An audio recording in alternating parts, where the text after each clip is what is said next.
आदाब, इस्तकबाल है। मैं हूं आपके साथ अबू हुरैरा। कोरोना का खतरा भी टला नहीं है। कोरोना के केसेस जरूर कम हुए, लेकिन कोरोना की नई किस्म यानी ओमिक्रॉन वेरिएंट, अब इसका खतरा लगातार बढ़ता जा रहा है। आज इस प्रोग्राम में हम समझने की कोशिश करेंगे कि ओमिक्रॉन को लेकर आखिर हम तैयार कितने हैं। कहीं ये तीसरी लहर की दस्तक तो नहीं है? सरकार, इंतजामिया इसके लिए कितनी तैयार है और क्या कुछ एहतियात करने की जरूरत है, यह भी हम समझने की कोशिश करेंगे। लेकिन सबसे बड़ा सवाल यही कि माजी में जो गलतियां हुई हैं कोरोना वायरस और कोरोना खतरे को लेकर, कहीं वही गलतियां दोबारा से हम दोहरा तो नहीं रहे। इन्हीं तमाम चीजों पर हम बात करेंगे और खासतौर से ओमिक्रॉन को लेकर सरकार कितनी तैयार है, इस पर हमारा फोकस होगा। बहुत खास मेहमान मेरे साथ जुड़े हुए हैं। बहुत जल्दी अपने मेहमानों का आपसे तारुफ करा देता हूं। मेरे साथ बहुत खास डॉक्टर मोहसिन वली साहब, सीनियर कंसल्टेंट हैं medicine, sir Gangaram hospital Delhi से हमारे साथ जुड़े हुए हैं। और डॉक्टर मोहसिन वली साहब कोरोना के दौर से लगातार हमारे साथ जुड़ते हैं जब भी हम उन्हें दावत देते हैं। बहुत इस्तकबाल है डॉक्टर मोहसिन वली साहब, न्यूज 18 उर्दू में आपका। मेरे साथ आदिल अहमद खान साहब, आम आदमी पार्टी स्पोक्स पर्सन है। शुभेंदु शेखर अवस्थी जी तर्जुमान है बीजेपी की, और विंग कमांडर अनुमा आचार्य जी रिटायर्ड कांग्रेस तर्जुमान है, वो भी हमारे साथ इस डिबेट का हिस्सा है। सभी मेहमानों का बहुत इस्तकबाल है न्यूज 18 उर्दू में। बहुत मुख्तसर में सबसे पहले डॉक्टर मोहसिन वली साहब, सर लगातार हम देख रहे हैं कि ओमिक्रॉन का खतरा बढ़ता जा रहा है। मुल्क में कहा जा रहा है कि इस वक्त 300 से ज्यादा केसेस हो गए हैं। एक हफ्ता पहले सर हम सुन रहे थे कि ओमिक्रॉन हिंदुस्तान में उसने दस्तक दी है, लेकिन एक हफ्ते के अंदर ही हम देख रहे हैं कि 300 से ज्यादा केसेस हो गए, यानी खतरा सर लगातार बढ़ता जा रहा है। सर एक तो खतरा, और इस खतरे को देखते हुए हमारी तैयारी कैसी है? मैं ऐसे देखता हूं इसको कि 130 करोड़ के मुल्क में 300 केसेस कितने फीसद होंगे ये एक बात है, लेकिन इसके पीछे हम जो डेल्टा वायरस के केसेस आ रहे हैं लगातार उसको भूल जाते हैं जब हम ओमिक्रॉन की गिनती करते हैं। जहां तक तैयारियों का सवाल है, ये वायरस बहुत ज्यादा शदीद तरीके से इंसान को बीमार नहीं कर रहा है, और उसकी वजह भी मैं बताऊंगा आगे चल के जब आप पूछेंगे मुझसे जी। और जहां तक सवाल है जिन लोगों को टीके लग गए हैं उनमें तो बिल्कुल भी खतरनाक इसकी वो नहीं है प्रेजेंटेशन, लेकिन एक वायरल जो बीमारियां होती हैं, और खासतौर से ये जो चाइना का वायरस कहलाता है, अभी मैं एक रिपोर्ट भी पढ़ रहा था जो ब्रिटिश पार्लियामेंट में दी गई है, उसको लैब से लीक्ड वायरस बताया गया, उसमें आज ही की रिपोर्ट है जी। तो इस सब के बावजूद इनमें म्यूटेशन की पावर जो है वो बहुत ज्यादा होती है। सानहा ये हुआ है, एक्सीडेंट ये हुआ है कि ये जो म्यूटेंट निकला है ये HIV के मरीज से निकला है, और इसमें 5563 तरह के जीनोमिक सीक्वेंसेस हैं जो जिसकी हमने बात नहीं की है शुरू से, जो कि बिल्कुल सही खबर है। और जिन कंट्रीज ने WHO को और 60 कंट्रीज ने पैटर्न भेजा है उसमें इतने वेरिएशन है, उसमें से चंद वेरिएशन अभी देखे गए जो कि 50 के करीब है। 50 में से 32 म्यूटेशन इसके हेड में है जो घुसता है, इसको हम स्पाइक प्रोटीन कहते हैं। उसके अलावा S1 S2 प्रोटीन के अलावा रिसेप्टर बाइंडिंग डोमेन और एंड टर्मिनल डोमेन पे ये कोई डॉक्टरी की चीजें हैं जो पब्लिक कंजम्पशन के लिए नहीं है। तो 3 जगह इसमें म्यूटेशन है जिसकी वजह से ये खतरनाक हो गया है, और इसकी जो हिंदी में जो हम बार बार संक्रामकता कह रहे हैं, और उर्दू में उसको मैं कहना चाहिए कि इसके फैलने की जो ताकत है जो इसके अंदर है, इनबिल्ट है वो, और इंग्लिश में उसको हम ट्रांसमिसिबिलिटी कह रहे हैं, वो बहुत ज्यादा है जी जी। और इसकी भी ट्रांसमिसिबिलिटी इतनी होने के बाद ये कम मुतासिर कर रहे हैं लोगों को, उसकी भी वजह है जो मैं आपको बताऊंगा। तो ये कुल मिलाकर कोई इतना बड़ा खतरा नहीं है जितना वर्ल्ड प्रेस इसको बना रहा है, लेकिन इसमें सबसे ज्यादा जो हमारे यहाँ प्रॉब्लम है वो है आबादी की डेंसिटी की। और हमारा 12 महीने हम फेस्टिव मूड में रहता है इंडिया, बिल्कुल। अच्छा, वहां क्या है, वेस्टर्न वर्ल्ड में क्रिसमस है, न्यू ईयर है, और उसके बाद खलास। हमारे यहाँ बहुत सी त्योहार होते हैं, हमारे यहाँ हमेशा त्योहार होते हैं, तो इसलिए डर लगा रहता है कि कहीं ये गड़बड़ ना हो जाए, कि इसका कोई आउटब्रेक दोबारा से ना हो जाए। हमने बहुत बुरा वक्त झेला है और ये एहतियात का पहलू इसमें बहुत जरूरी है और उसकी पूरी तैयारियां गवर्नमेंट्स ने कर रखी हैं। और मुझे जहां तक लग रहा है कि इसके जो मरीज होंगे, ओमिक्रॉन की मैं बात करूं अगर तो उनको हॉस्पिटलाइज करने की जरूरत नहीं पड़ेगी। अभी आप दिल्ली की स्टैटिस्टिक्स देखिए तो आधे मरीज घर जा चुके हैं ठीक होके। तो लेकिन इसमें यह लापरवाही नहीं करनी है कि मास्क ना लगाएं और टीका ना लगवाएं। ये बहुत बड़ी कमी है जो देखने में आ रही है। और चंद लोग ऐसे हैं, चंद तो नहीं बेशतर लोग, बड़ी तादाद ऐसी है लोगों की जिन्होंने एक भी टीका नहीं लगवाया और वो बड़ी गलती कर रहे हैं। और उनको इस बात का इंतजार नहीं करना चाहिए कि वो दूसरों के लिए खतरा बन जाए, इसलिए उनको टीका लगवाना चाहिए। जिन लोगों को कोरोना हो चुका है उनकी इम्यूनिटी किसी हद तक अच्छी है, उनको भी बाद में 2 टीके ले लेने चाहिए। बिल्कुल, यानी इसे अनदेखी करने की जरूरत नहीं है, इस पर बहुत मोहतात रहने की जरूरत है। और बहुत तफसील में डॉक्टर मोहसिन वली साहब ने तमाम चीजें ओमिक्रॉन के बारे में बताई हैं। मैं डॉक्टर मोहसिन वली साहब, कुछ और सवालात हैं, आगे इस पर हम और चर्चा करेंगे। मैं शुभेंदु शेखर अवस्थी जी आपके पास आ रहा हूं, क्योंकि एक हफ्ते पहले की अगर हम बात करें तो मुल्क में ओमिक्रॉन की एंट्री हुई थी, दस्तक हुई थी। आज एक हफ्ते के बाद 300 प्लस केसेस हैं। और अभी अभी जो हमारे पास खबर आई, मैं मोबाइल में देख रहा था कि ब्रेकिंग है, महाराष्ट्र में एक साथ 23 केसेस अभी आए हैं। तो यह खतरा बढ़ता जा रहा है, लेकिन सवाल यह उठ रहा है कि इसके लिए तैयार कितने हम हैं, पहले जैसे गलती तो नहीं कर रहे हैं। देखिए, 2 चीजें हैं। पहली चीज की 2 दिसंबर को पहला ओमिक्रॉन का आया और आज 20 दिन लगभग हुए हैं। 20 दिन में 300 से ऊपर संख्या हो गई है। जो आज आपने बताया ये और ऐड हो गया होगा, हमारे पास इंफॉर्मेशन मॉर्निंग की है जी। इसको ध्यान में रखते हुए प्राइम मिनिस्टर मोदी जी ने आज एक सभी लोगों को, प्रमुख लोगों को बुलाया, सभी स्टेट्स को बुलाया है और उसके साथ डिस्कशन किया है। भाई अभी भी कोई चीज कमी कहीं रह गई हो तो उसको पूरी कर लेनी चाहिए। कहीं पे भी कोई चीज ऐसी हो जो आपको लगता है कि अभी केंद्र सरकार की ओर से कुछ मदद चाहिए, कोई वो चाहिए, तो वो सब चीजों के लिए उन्होंने सभी चीफ मिनिस्टर से, जो हेल्थ सेक्रेटरीज थे, जिनके जो रिप्रेजेंटेटिव्स आए थे स्टेट्स के, और अपनी टीम के साथ भी बात किया है और उनको इंस्ट्रक्शन दिया है कि इस तरीके के, क्योंकि देखिए ओमिक्रॉन के ऊपर अभी यदि हम ध्यान दें तो 2 से 3 महीने के अंदर ही ये सब डेवलपमेंट हुआ है। किस तरीके की कौन सी दवाई दी जानी चाहिए ये मालूम नहीं है, और कौन सी दवाओं पर कैसे क्या रिएक्ट करेगा, उस पर क्या मेडिसिन होनी चाहिए, ये सब चीजों की जानकारी विश्व में जिन कंट्रीज में ये बहुत तादाद में है या जिन्होंने इसको स्टडी कर लिया है उनसे जानकारी ली जा रही है और उसको आगे दी जाएगी। दूसरा, जैसा हमारे डॉक्टर साहब ने कहा था अभी कि भाई इसके लिए सबसे ज्यादा जरूरी है कि जो हमारे कोविड नॉर्म्स हैं उसको हम लोग माने, जगह जगह भीड़ ना लगाएं, जगह जगह पे डिस्टेंस बनाएं, हाथ में सैनिटाइजर और मास्क जरूरी है, ये करें। और जो सबसे ज्यादा जरूरी है कि वैक्सीनेशन, मैं अपने दिल्ली की भी बात करूंगा तो यहाँ पे 90% वैक्सीनेशन हो गया है, जिनको एक वैक्सीन मिल गई है और 70% लोगों को डबल वैक्सीन लग गई। नहीं, राहुल गांधी जी इसे मानने के लिए तैयार नहीं। राहुल गांधी जी कह रहे हैं कि सरकार बहुत सुस्त काम कर रही है वैक्सीनेशन के मामले में। अभी डबल डोज का वैक्सीन मुल्क में मुकम्मल नहीं हुआ है और आगे जिस तरह से डॉक्टर्स बता रहे हैं कि इसमें अब बूस्टर की जरूरत होगी, तो राहुल गांधी तो सवाल कर रहे हैं कि बूस्टर कब दिया जाएगा। सर, अबू हरेरा साहब के आज से 7-8 महीने पहले जब ये पीक पे था तब यही आप पार्टी के लोग और राहुल गांधी चिल्ला रहे थे और कह रहे थे, आपको याद होगा कि ये 5 साल में भी इस स्पीड से होगा तो वैक्सीनेशन नहीं हो पाएगा। यही जो आप पार्टी के प्रवक्ता बैठे हैं आदिल साहब और इनकी पार्टी के लोग कहते थे कि दिसंबर तक के लिए हमने बोला था कि मैक्सिमम लोगों को हम कर लेंगे। आज हम पॉपुलेशन जो हमारी रिक्वायरमेंट है उसको करके दिखाया कि नहीं दिखाया। तो राहुल गांधी जी की बात छोड़ दो, आज तक उन्होंने कोई फोटो नहीं डाली है कि उन्होंने टीका लगा लिया खुद। तो वो विरोध आचार्य जी पहले भी विरोध कर रहे थे जी। अनुमा आचार्य जी, यहां पर शुभेंदु शेखर अवस्थी जी कह रहे हैं कि सरकार ने करके दिखाया है और उस पर बहुत हद तक काबू पाया गया है, क्या ये सच है?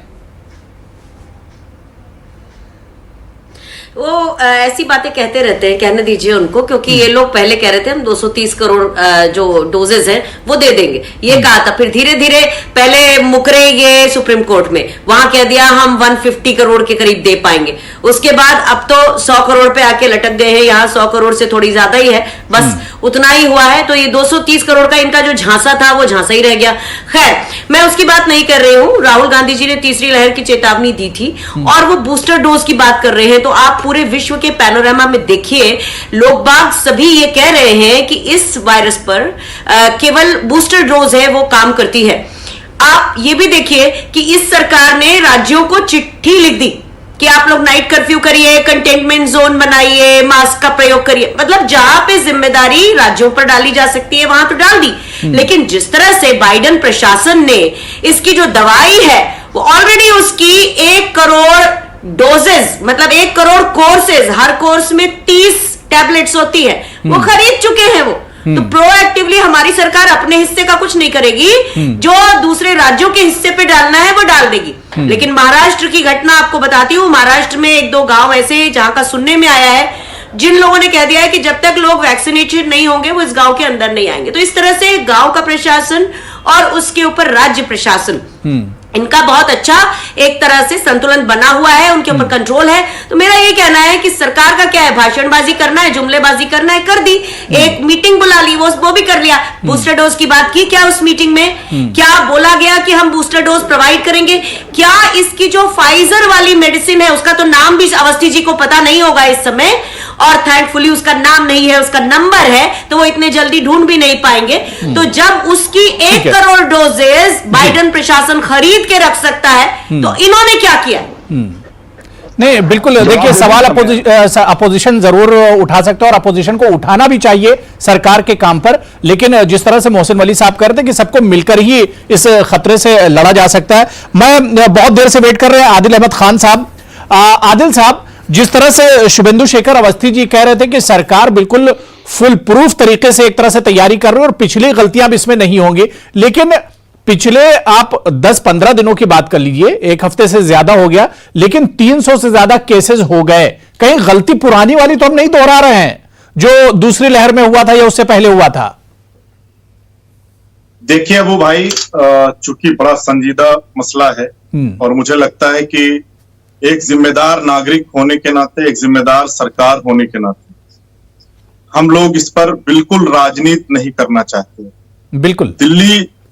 दिल्ली के अंदर अरविंद केजरीवाल जी की सरकार है और जैसा हम हमेशा कहते हैं कि दिल्ली वालों ने हम पर भरोसा किया है और हम दिल्ली वालों पर भरोसा करते हैं। तो अभी हमारी जो तैयारी है, मुझे लगता है कि हमको उस पर डिस्कशन करना चाहिए कि कहीं से हम कमजोर तो नहीं है। राजनीति के और भी मौके आएंगे, उस पर हम लोग राजनीति कर लेंगे।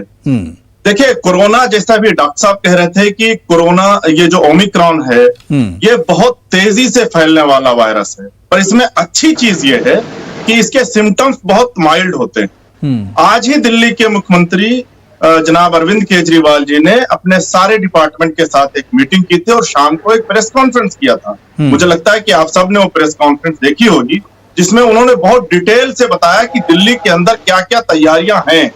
जैसे मैं थोड़ा सा आपको उसके बारे में जानकारी दे दूं, ताकि आपके चैनल को देखने वाले लोग हैं उनको भी ये पता हो सके कि दिल्ली सरकार की तैयारी क्या है। हमने अभी आज की तारीख में दिल्ली के अंदर 60 से 70 हजार टेस्ट कोरोना के होते हैं। अभी दिल्ली सरकार ने इसको बढ़ाकर 3 लाख टेस्ट पर डे का प्लान बनाया है, जो करने जा रही है जी। साथ ही साथ दूसरी लहर में हम लोगों ने ये देखा था कि जो मैक्सिमम केस आए थे वो लगभग 27 हजार के आसपास आए थे। 27 हजार केसेस जो मैक्सिमम आया था वो आया था। अभी हमारी जो तैयारी है वो 1 लाख केस पर डे की तैयारी है। अगर 1 lakh case per day Delhi के अंदर आते हैं, खुदा ना करे कि केस आए, मगर अगर आते हैं तो दिल्ली सरकार उसके लिए पूरी तरीके से तैयार है जी। साथ ही साथ अबू भाई, इस बार जैसे भी डॉक्टर साहब भी कह रहे थे, हम लोगों ने होम आइसोलेशन बढ़ाया है, होम आइसोलेशन के सिस्टम को बड़ा किया है जी। पिछली बार लगभग 11,000 लोगों का होम आइसोलेशन के सिस्टम को देख पाने की क्षमता दिल्ली सरकार के पास थी। इस बार हमने उसको बढ़ा के 1 लाख केस पर डे का सिस्टम बनाया। दिल्ली सरकार तैयार है और पुरानी गलतियां इस बार सरकार दोहराएगी नहीं। अनुमा आचार्य जी, एक मिनट, एक मिनट मुझे और दे दीजिए। जी जी, जल्दी से बात पूरी करिए। मान लीजिए कोई बीमार होता है, उसने दिल्ली सरकार के हेल्पलाइन नंबर पे फोन किया, तो हमारी टीम वहां जाएगी, उनको किट प्रोवाइड कराएगी, और जब तक वो ठीक नहीं हो जाते हैं लगातार फोन कॉल पे डॉक्टर उनके संपर्क में रहेंगे। साथ ही साथ हमने 2 महीने की दवाएं स्टॉक कर ली हैं, हमने ऑक्सीजन के लिए 15 टैंक जो ट्रक होते हैं वो स्टॉक। पर एक चीज मैं कहना चाहता हूं कि मैं आपके चैनल के माध्यम से अपील करना चाहता हूं कि पिछली बार की तरह इस बार भी इलेक्शन है, क्योंकि अभी हमारे अवस्थी जी ने राजनीति की बात की, तो मुझे ये डर है कि कहीं इस बार भी देश के प्रधानमंत्री उत्तर प्रदेश के चुनाव में व्यस्त न हो जाएं और देश को फिर उसी हालात पर खड़ा कर दें जिस बार पिछली बार हमने पूरे देश से देखा है। नहीं, तो बिल्कुल, इस मुद्दे पर बिल्कुल दोबारा वो पिछली जैसी गलती न होने पाए, इस बार बहुत एहतियात की जरूरत है। अनुमा आचार्य जी, बहुत मुख्तसर में जी।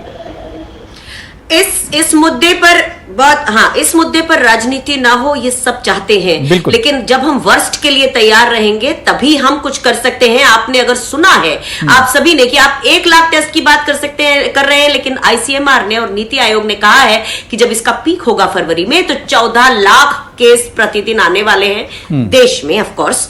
तो उसमें हम ये नहीं कह सकते कि दिल्ली में कितने केस आएंगे, तो हमें उसके लिए तैयार रहना है। दूसरे, इसमें ऑक्सीजन की और रेमडेसिविर वगैरह की जरूरत नहीं है। फाइजर की जो दवाई है वही इस पे कारगर है, उसके ऊपर WHO ने उसको कर दिया है क्लियर, और वही सफल हुई है। एक और दूसरा एटिया फार्मेसी है, उसके ऊपर जो सेकंड फेज का ट्रायल है वो सक्सेसफुल नहीं हुआ है। तो हमको वो दवाइयां खरीदनी है, हमको ये अलर्ट रहकर वो दवाइयां खरीदनी है, तब हम लोगों का फायदा कर सकेंगे, तब हम लोगों के साथ आ सकेंगे। और जैसा सभी ने कहा, चुनाव जो है इसके ऊपर अगर ऐसी जरूरत पड़े तो चुनाव स्थगित कर दीजिए, दूर भगा दीजिए, लोगों की जान पहले जरूरी है। नहीं, बिल्कुल, इससे पहले इस तरह की गलती हो चुकी तो सरकार को यह भी सोचना होगा कि पिछली बार गलती कहां कहां हुई थी और उस गलती को इस बार कैसे सुधारा जाए।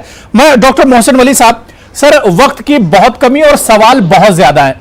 पहला सवाल जो लोगों को डरा रहा है यहीं से कि कहीं ये तीसरी लहर की सर दस्तक तो नहीं है, और दूसरी चीज जो ये कहा जा रहा है कि ओमिक्रॉन या कोरोना की जो तीसरी लहर की जो पीक होगी वो जनवरी के आखिर या फरवरी शुरू में होगी। तो इस तरह के सवालात और इसे देखते हुए हमारी तैयारी, देखिए, इसमें बिल्कुल घबराने की जरूरत नहीं है। प्रेडिक्शन में यह भी कहा गया है कि अगर पीक होगी तो वो जो सेकंड पीक है उससे कमजोर होगी, इसलिए घबराइए नहीं। और दूसरा, आपकी पहली सवाल था कि तैयारियां कैसी हैं। तैयारियां इसमें ज्यादा नहीं करनी है, हमें अपनी तैयारी करनी है कि हम अपने कदमों पर, अपने पादुकों पर, अपने जो है पद चिन्हों पर मुहर लगाएं कि घर में रहें। सर, तैयारी क्या दरअसल बात इस वजह से सर होती है, मैं बीच में आपको रोकना चाह रहा हूं, क्योंकि देखिए मुल्क में ये इसकी शुरुआत साउथ अफ्रीका से हुई, जनूबी अफ्रीका से, और सर अब आप देख लिए कि हिंदुस्तान में 300 से ज्यादा केसेस हैं। पहले जो पहली लहर आई थी, दूसरी लहर आई थी, उसमें भी बहुत सी गलतियां हुई थी। तो क्या आपको लग रहा है कि कहीं ना कहीं इसमें भी गलती की शुरुआत हो चुकी है, गलतियां हम कर रहे हैं? साउथ अफ्रीका वाला पैटर्न आएगा ना, इसमें यूके वाला आएगा ना, यूएसए वाला आएगा ना, यूरोप वाला आएगा। हमारी बेशतर जो आबादी है उसको जो इम्यूनिटी है, जो कि सीरो सर्वे से प्रूव हो चुका है बहुत अच्छी तादाद में, दिल्ली में जैसे वो 90% है, और सूबों का इंडियन पूरा एवरेज ले तो 70% है, तो वो सब लोगों को इम्यूनिटी है, इसलिए बिल्कुल घबराने की जरूरत नहीं है। बड़ी तादाद को टीके लग गए हैं, बिल्कुल घबराने की जरूरत नहीं है। घबराना वही 2 जगह है, टीका जिसको नहीं लगा है उसको टीका लगवाना है, और जो मास्क नहीं लगा रहा है उसको सख्ती करनी है अपने ऊपर, खुद से अपना लॉकडाउन खुद करना है, बस इसके अलावा कुछ करना ही नहीं है। और घर में सर, कहा तो यह भी जा रहा है कि जिनके दोनों डोज मुकम्मल हो चुके हैं, जिसने वैक्सीनेशन मुकम्मल कर लिया, वो भी नहीं बच रहा है, वो भी पॉजिटिव हो जा रहा है, वो मर नहीं रहा है। लेकिन और वो जो फाइजर और मॉडर्ना के टीके लगे ना, उन लोगों का हश्र अच्छा नहीं हो रहा है। हमारा जो कोवैक्सीन है उसकी इम्यूनिटी बहुत अच्छी है, और किसी हद तक जो मैं अवस्थी जी आ रहा हूं जी। उसकी भी अच्छी है। इसलिए मैं आपके चैनल से लोगों को रीएश्योर कर रहा हूं कि बस अपने पर संयम रखें, काबू रखें, आपे से बाहर ना हो, भीड़ में न जाएं और मास्क लगाएं, कोविड एप्रोप्रिएट बिहेवियर करें, 2 टीके लगवाएं। और आज की मीटिंग में जो प्रधानमंत्री जी ले रहे हैं बहुत सीरियसली ले रहे हैं, वो पूरे वर्ल्ड के हालात को देखते हुए ले रहे हैं। उसमें जो निकल के रहा है उस ऐलान का इंतजार कीजिए और वैसा कीजिए। मैं आपको रीएश्योर कर रहा हूं कि अगर आप इस सब को करेंगे और टीका लगवा लेंगे तो हम थर्ड वेव से भी बचे रहेंगे, बच सकते हैं, बिल्कुल, की सीवियरिटी से भी बचे रहेंगे। बिल्कुल। शुभेंदु शेखर अवस्थी जी, जो सवाल यहां पर आदिल साहब ने और अनुमा आचार्य जी ने किया कि जिस तरह से चुनाव का मौसम है और आने वाले दिनों में यूपी के चुनाव है, पंजाब के और कई स्टेट में चुनाव है, अगर जनवरी और फरवरी में ओमिक्रॉन रफ्तार पकड़ता है तो क्या सरकार उन चुनाव को देखते हुए भी कोई बड़ा फैसला लेगी? जी, प्रश्न को जवाब दे देता हूं। पहला तो इन्होंने ये कहा कि फाइजर ने इतना अच्छा बना दिया, इतनी अच्छी दवा बना ली और अमेरिका ने इकट्ठा कर लिया। मैं पहले भी आप लोगों को चैनल पे कहता आया हूं, कांग्रेस यही चाहती है कि विदेशी वैक्सीन ही भारत में लगती और ये इनकी चल नहीं पाई और दोबारा इन्होंने। अरे इसमें हम लोगों की बात कर रहे हैं, कुछ भी फालतू बातें नहीं करनी है आपको। अभी मैं आपकी बात ही नहीं कर रहा हूँ, कुछ भी गलत सही बातें नहीं करिए, ये देश के लोगों की बात है। फाइजर से 10 तो कुछ भी गलत सही नहीं बोलेंगे आप। नहीं, आप सुनते नहीं है, आपकी तो आदत खराब है। अरे हम वैक्सीन की बात नहीं कर रहे हैं, बात कर रहे हैं उस दवाई की। हम उस दवाई की बात कर रहे हैं। दवाई भी हमारे हिंदुस्तान की जो वैक्सीनेशन है वो बहुत अच्छी है भैया।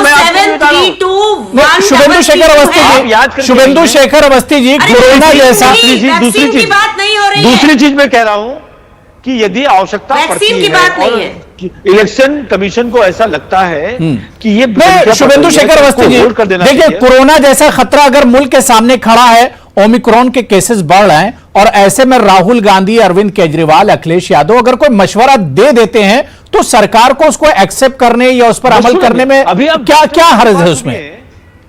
अभी आप एक्सपर्ट की बात सुनिए। आईसीएमआर की मीटिंग हो रही है, बूस्टर डोज लगना है नहीं लगना है, क्या होना है, उसकी रिपोर्ट्स आएंगी।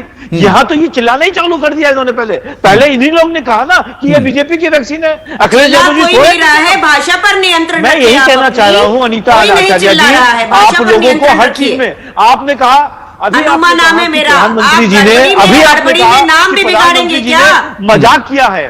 अभी आपने कहा कि प्रधानमंत्री जी ने मीटिंग बुला के एक फॉर्मेलिटी करी है और अभी आपके सामने गंगा राम के एक्सपर्ट हैं, क्या कह रहे हैं? सीरियस नोट पे मीटिंग हुई है। पूरा का पूरा आप वीडियो इसको चला के देखिएगा। अभी बोला किसी मजाक की बात नहीं की है, आप बिल्कुल गलत बोल रहे हैं। पूरा का पूरा वीडियो देखिए। मैंने कहा ये मीटिंग तो जो है इसका कोई मतलब नहीं है, काम खत्म हो गया। चलिए ठीक है, बोलना है, ठीक है, ठीक है। अवस्थी की बात अनुमान हित में आप करें काम।